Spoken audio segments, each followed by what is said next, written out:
The most recent meeting, they acted as if it was already done, but now there's conversation about will they do it a second time in November? If employment's that far down, do they really have to worry about inflation? Right. It seems like, well, we know that inflation has cooled considerably over the last 6, 9, 12 months, and that's good news.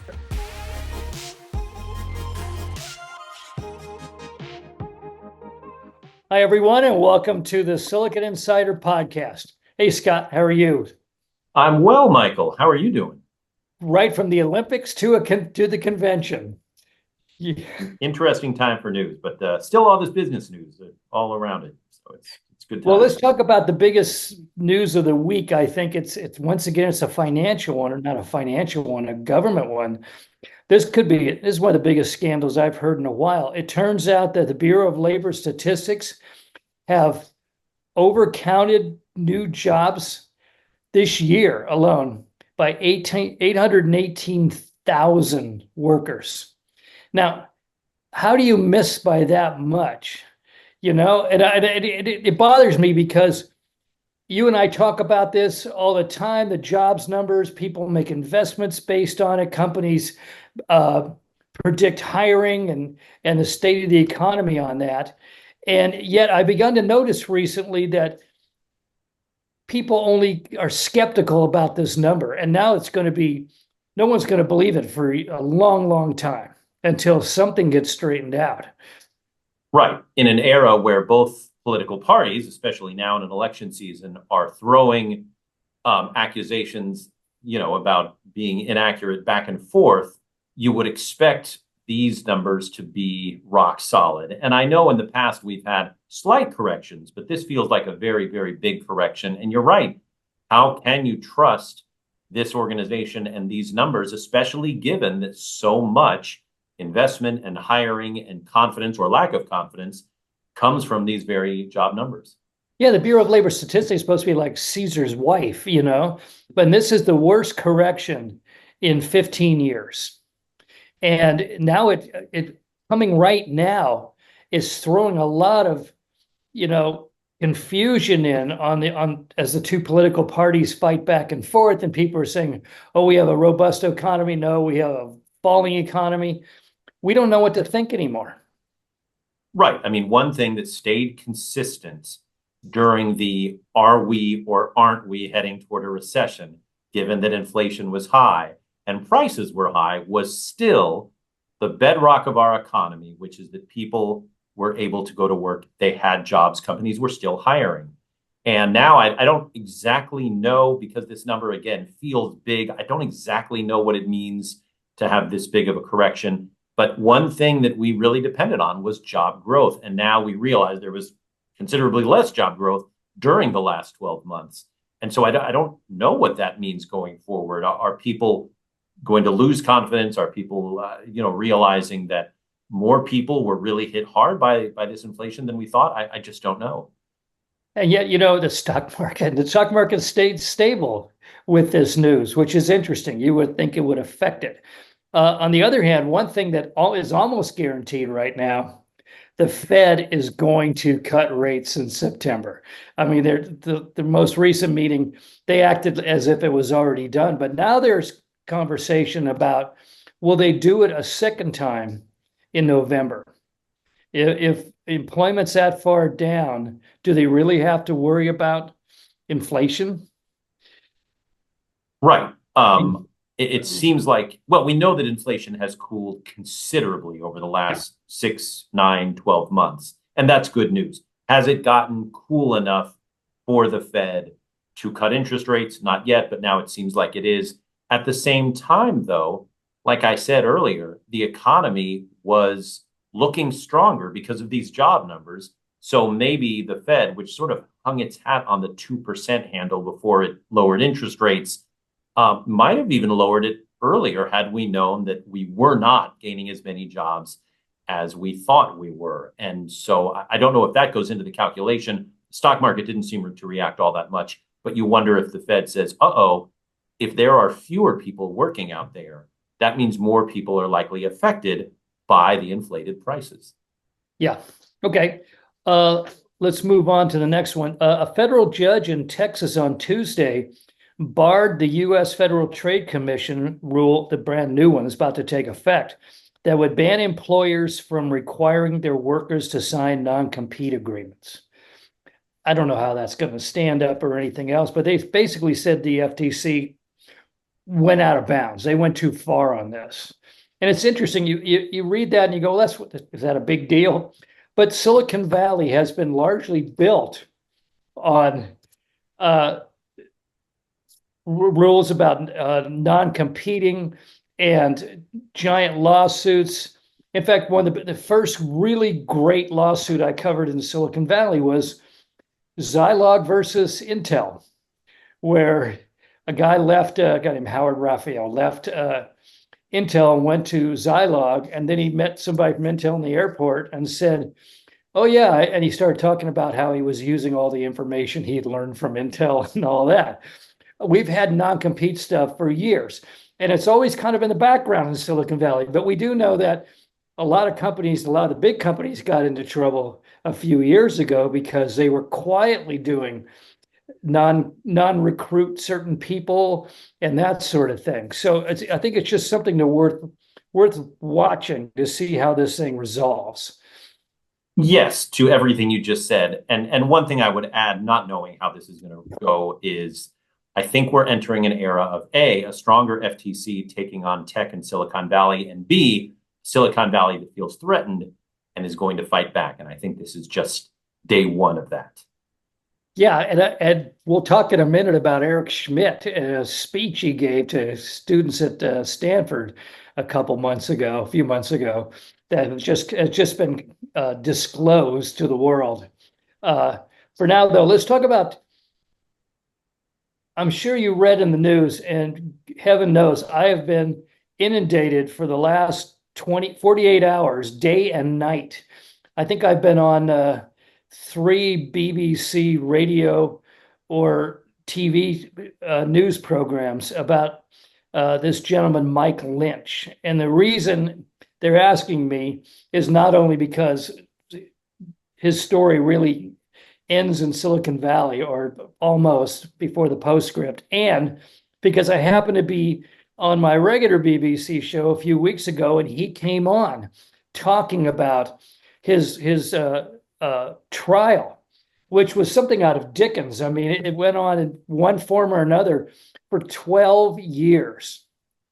Now, if I mention the name Mike Lynch, nobody listening to this radio show, unless they're in UK, even heard of him, I don't think. But over there, where a number of our listeners are, Mike Lynch was a major figure. I mean, they called him the Bill Gates of British electronics, and he was a member of the Royal Society and the Royal Society of Engineers. One of the magazines over there called him the most influential IT person in the British Isles at one point. And here in Silicon Valley, his case took place largely here, but we really didn't notice. And to give you a little background, PhD from Cambridge, started a company while still working on his doctorate, and then he started with, this is a great story because it's so Silicon Valley. He started it with $2,000 he negotiated in a bar, and the company did really well. So he founded some more. And one of those was Autonomy. And he founded it in 1991. And then it grew like crazy. And in October 2011, HP bought it for $11 billion. And he walked away with $800 million. He was the pride of British electronics, British high tech, and their most famous Silicon Valley type entrepreneur. A year later, HP writes down Autonomy and claims that it wrote it down for $5 billion, claiming that they had been misinformed, that they had received false information, etc., and demanded that money back from Mike Lynch. Well, HP didn't stop there. They took it to UK High Court on a civil case, and Lynch and basically his two financial VPs lost. But they didn't lose all that $5 billion. The judge said, I'm going to just give HP a little bit of it. I don't think it's even been given yet. But then after that, HP kept going, brought a criminal case. Next thing you know, Lynch is arrested in Great Britain, eventually extradited to the US in chains, put under house arrest in San Francisco. And while Silicon Valley is going along and where you and I are covering stories and all that, he's sitting there for 2 years waiting to go on trial. He finally goes on trial this April. The trial lasts 11 days. When they're done, the jury adjourns, and basically in 2 days, the time it took them to probably determine which seats they were going to be in, they acquitted him on all 15 counts.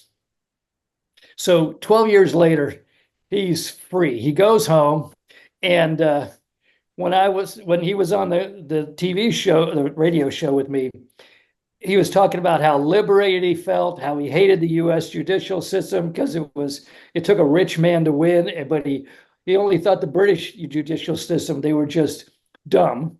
But he was free. He had started a VC firm, but now he was going to really get going in AI and make a mark in UK. But first he was going to go on holiday. And as everybody read this week, kind of seeing who is this guy? He holds a big party on a giant yacht off of Sicily. Storm comes in, water spout. Did you even know there were water spouts in the Mediterranean? I didn't. The boat capsizes, and he and his most of the people survive, but he and his 18-year-old daughter are drowned. Incredibly tragic story, given what he had just been through and his excitement about getting back into the tech game. So I don't know what to derive from that, but I thought I'd tell you the whole story and the people listening to this, because most of them are probably going, I have no idea who this guy is, and he's so lauded. I mean, it really depends, because the autonomy HP case did make a lot of news around here, but you're right. I mean, he wasn't as known as some of the Sandhill Road VCs along here, but I'm sure he knew them and they knew him. And so you had this sense of mourning even here in the Bay Area to an extent. And yeah, it sort of dredged up all of the, HP things again. And HP is known for buying things for too much money. That's not new. Yeah. And apparently for not doing due diligence. Right. Well, it also brought up memories of the Compact deal as well, and but this ends obviously tragically, but yeah, it's someone who everybody knows what he does, and they knew what he did, but I don't think that many people over here knew him all that well. Yeah, but looking at his life, he's kind of one of us. Yes. I mean, he was born, in a middle-class family, and he ends up in Ireland, and he ends up going to Cambridge and doing all of this. He doesn't look like, a British posh. I just felt a certain sympathy, because he really is kind of like a Silicon Valley entrepreneur, not, a British tycoon. And so it kind of struck home.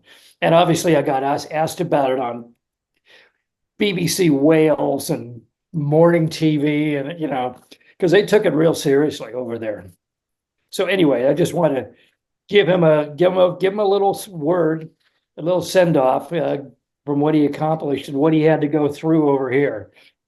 Okay, next up, there's been a significant buzz. I mentioned Eric Schmidt earlier. Did you see the video or read any of it?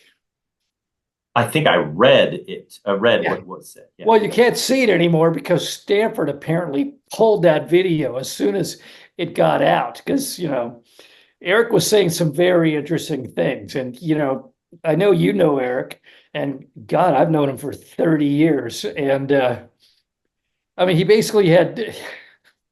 he had two comments. Remember, he was the CEO and then chairman of Google for 10 years. Really made the company. I mean, Sergey and Larry were out there in front, but Eric was running the show. He gets in front of Stanford and he says the reason that Google is falling behind AI startups in trying to be a major player in the AI game is because it's spending too much time on quality life issues and letting too many of its people work at home. Well, if that didn't blow things up, he then went on to say that you shouldn't worry about stealing technology or IP or trade secrets or any of that stuff if you're a startup, because if you don't make it, nobody cares. And if you do make it, you can hire a lot of lawyers and fight and win. Was he saying what a lot of people think in this town, or would he just go off the reservation with some crazy ideas? I have a feeling it's the former. To an extent, and what he said about the back to work thing is still an ongoing debate. I didn't find that all that controversial. I mean, you're going to find executives and former executives who say, "Oh, you have to be in the office," and others who will say, "Look, point to the results. During COVID, the stock prices went up, the productivity went up, everything seemed to go." So you have two, I think, fair arguments, and so that didn't feel controversial. The steel thing makes me wonder if he missed that whole move fast and break things debate, where that turned out to be a bad idea for a company. And, just thought, this is, and the whole Travis Kalanick thing at Uber, which was, basically ask, what forgiveness instead of permission. I mean, there is still some pushback against the arrogance of tech because of comments like that. And some have learned, and Eric Schmidt apparently just wanted to dive right back in and say, go ahead and steal stuff, which it surprised me because it does at this point in 2024 sound tone deaf, because we know that this move fast and break things and ask forgiveness later doesn't really work all that well objectively. It just doesn't. And so I don't know why he would go on record with such a successful reputation in the past as saying that. Well, I mean, it wasn't like he was talking to, the American Electronics Association. He was talking to MBA students, the future leaders of this valley. And it kind of makes you think, good Lord, what are we going to get in a few years as these guys, these young men and women graduate and start companies? But isn't that what people were saying when Elizabeth Holmes went to prison, when Sam Bankman-Fried went to prison? Like, these are people with Stanford pedigrees. These are people with really strong academic backgrounds. And they thought, because they've got money and VC backing, that the rules don't apply to them. And then we're surprised when it turns out, to an extent at least, the rules apply to some of them. And I'm not saying that there aren't plenty of, tech people that get away with stuff. But to advise the future, like, hey, just go steal stuff. And this is the guy who built $1 trillion company. I mean, it's not like he got build $100 million company and said, I know how to do this, and you just got to break the rules and wildcat it. This is a guy built one of the greatest companies in human history. He's saying that. Right. And when it comes to AI, the big debate right now is, and it reminds me of when YouTube just took off, all of the intellectual property that's just being hoovered up by these companies illegally and without permission. And so you see the lawsuits already filing, whether from big organizations like the New York Times or the little guy author that's filing suit. And maybe the ruling will be, hey, there's no such thing as intellectual property. Anything can be stolen. Big guys just go take it and run with it. But that would be new. What I expect is that some of these lawsuits are going to hit and damage some of these companies, especially the startups. And so to tell the next generation of techies, hey, go ahead, give it a shot. If you make enough money, you can afford lawyers, is just really irresponsible and I think bad for the overall industry. Well, let's see what happens. I mean, Jim Pooley, the best intellectual property lawyer maybe in the world, is right up there in Menlo Park. And I'm sure that he's going to be a very busy guy in the next few years dealing with the aftermath of Eric Schmidt's remarks. Right. I mean, do these young people at Stanford want to go into an industry famous for theft and dishonesty and being mistrusted and being the subject of the current backlash that we're seeing against tech and tech companies? Or do they want to go back to a time where when you said, hey, I'm in tech, it meant I'm really working to make something, whatever it is, better and more efficient and maybe even more fun. But right now, you know the reputation of tech, and it's because of comments like that. Yeah, exactly. Okay, next, NVIDIA. They announce their earnings middle of next week. They've had a fairly bumpy ride for a while, but there's a lot of feelings out there that they could look real good again. What are you hearing out there? I mean, if you look at the stock price, it took a dip, but then it went back up. It's, they're above $3 trillion again. And what a rise for these guys. I think, remember how it was just a couple of quarters ago, people were saying NVIDIA is the most important stock and their earnings really drove the market. And that may be true for a while longer, but what I wonder is at some point, I think NVIDIA's earnings and therefore its stock price and this whole AI hype cycle is going to be dependent on whether or not these companies that are smaller, that are buying from companies like NVIDIA and Supermicro and AMD, do they have to start showing results? Yeah, Or they are have to people do going to, something. are people going to start saying, if they can't show results, where are they going to get the money to keep spending on all those NVIDIA chipsets? And I think we may be a cycle or two away from that. But at some point, what NVIDIA has done is 100% of its job. Provide a hyped up industry with what it needs to grow. They've executed flawlessly. And that's why they're a $3 billion company. I mean, they're making, given the demand, they don't seem to be sweating too much on deliveries. I mean, No, they have they're scaled just up executing. brilliantly. Yeah, I mean, Apple is knocking on their door, for goodness sakes. Everybody wants a piece of these guys. And good for Jensen Huang. As we've said for years, he's just killing it out there. But at some point, no matter how effective they are at satiating the demand of these small companies are going to have to prove that they're worth all that VC funding. Because what happens if they can't show a lot of profits? And therefore, are people going to say, well, we need the very latest super high speed chips? I just don't know. Though, that a billion people are going to be watching NVIDIA's announcement next week because it's seen at present and probably deservedly as the bellwether of the U.S. economy. At least, I don't know if yeah, it's when it comes to the yeah. AI cycle. Yes, and that's fair. It's the fastest growing company. It's one of the big three right now in terms of a $3 trillion market value. And again, even Microsoft is going into AI. Apple is knocking on NVIDIA's door for its AI, not to mention OpenAI. I mean, they're all playing in this very lucrative sandbox. But NVIDIA has not made a misstep. But the question is, I think maybe two questions. One, will the smaller AI companies deliver? Will that industry deliver? And two, will there be some sort of tariff or law against NVIDIA importing its chips to other countries, which may cut into its bottom line? Yeah, that's true.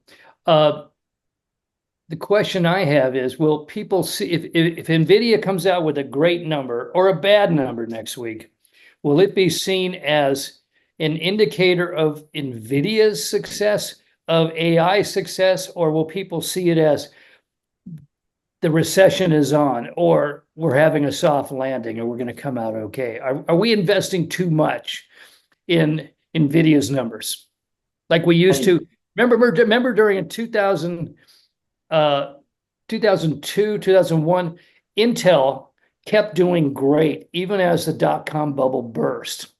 And eventually, Intel got exhausted and they finally pulled down the market with it. But there were weeks where good numbers from Intel held up the U.S. economy. Is NVIDIA doing that right now? Yeah, to an extent it is. I would say NVIDIA, Microsoft, Apple, yes.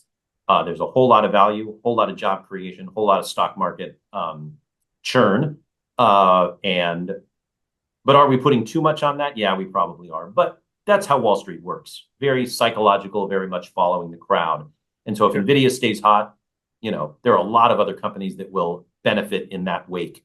If it slows down and has a bad number, I think a lot of companies will fall in tandem, in sympathy, perhaps. And yeah, maybe people will say, uh-oh, this super hot thing that was supposed to raise all boats is not. And that's always dangerous. These hype cycles are, fun and a fast ride and isn't this exciting and look at all this money, but they're also very dangerous. Okay, finally, as long as we were talking about Apple, interesting, as we all know, iPhone sales have begun to slow down a little bit, but Apple is filling it in with their service business. And the biggest part of their service business is their cloud service. I mean, it is seeing, let's see, Apple's customers surpass 1 billion paid subscriptions, which is an extraordinary number. It's easily the most popular service with 64% of Apple users using that service. I mean, it's even left behind Apple Music and, Apple Care, Apple TV. They're all behind this world of cloud services. This seems like an incredibly brilliant move by Apple, that they're stepping off of one slightly sinking ship right onto another, luxury liner. It's like that company isn't missing steps.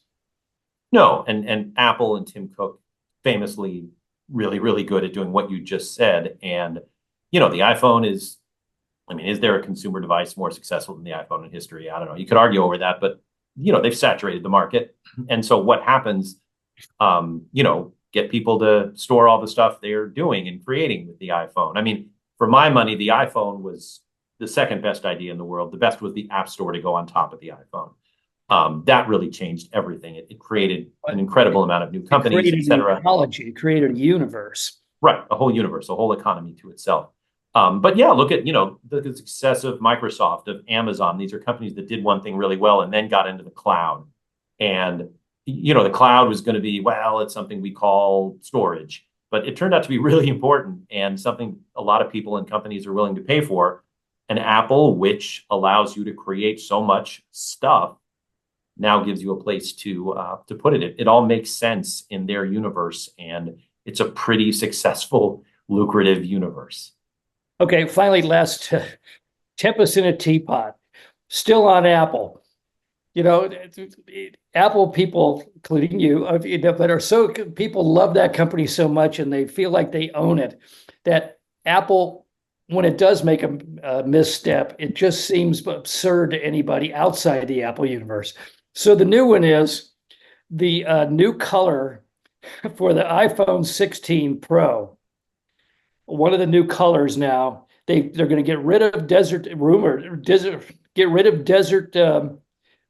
getting rid of blue titanium and replacing it with a bronze coppery colored desert titanium. And apparently all the social networks and everything are up in arms about this new color. Does it concern you? Did it change your mind about your iPhone, your next iPhone purchase? No, it does not concern me. We've seen this before, rumors about colors. I don't give it. I mean, when rose gold came out, Michael, this was going to just end everything because, oh my God, rose gold iPhone. We somehow managed to, as a country, move forward. I think we'll handle whatever this is. Okay, I think we're running out of time. That's it for now, folks. You can find us on Spotify, Anchor, Google Podcasts, Apple Podcasts, and YouTube. You can see Scott on Facebook and X, and of course, almost every weeknight on NBC Bay Area. And you can hear me regularly on the BBC World Radio show Business Matters. Have a great weekend, and we'll see you next week. Bye-bye.